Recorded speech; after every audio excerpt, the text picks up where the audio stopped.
things have changed so dramatically in my country over the last few years. 20 states have legalized medical marijuana. 2 million Americans have a medical marijuana license. Thousands of dispensaries sell these things legally and are regulated by state and local governments. And now Colorado and Washington have voted to legally regulate marijuana more or less like wine. And then you look south of Jamaica in Uruguay and you see the same thing happening.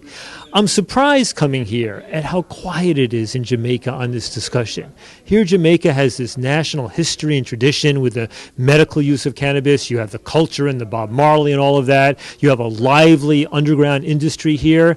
What we're doing in the United States is trying to move a massive multi-billion-dollar industry from the black market, where it's dominated by criminals, where disputes are resolved with violence, where taxes are not collected but instead spent on futile enforcement efforts. And we're trying to move all that above ground and to do so in responsible ways so that this industry can be taxed and controlled and regulated, and we can focus on public health and public safety. That's, I think, what needs to happen here in Jamaica.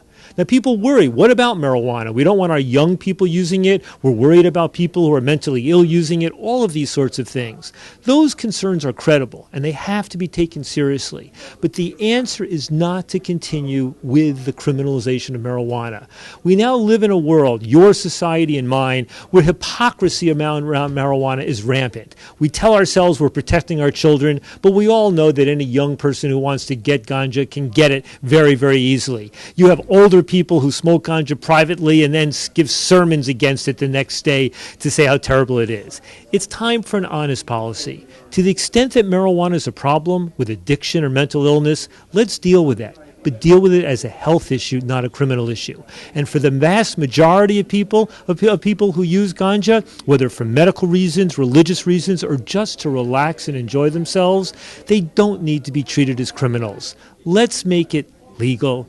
What I'm struggling for is that the next generation will look back on ganja prohibition in your country and mine and think about it the same way the current generation looks back on alcohol prohibition today in my country and ask, what was that all about? Why did you go through that?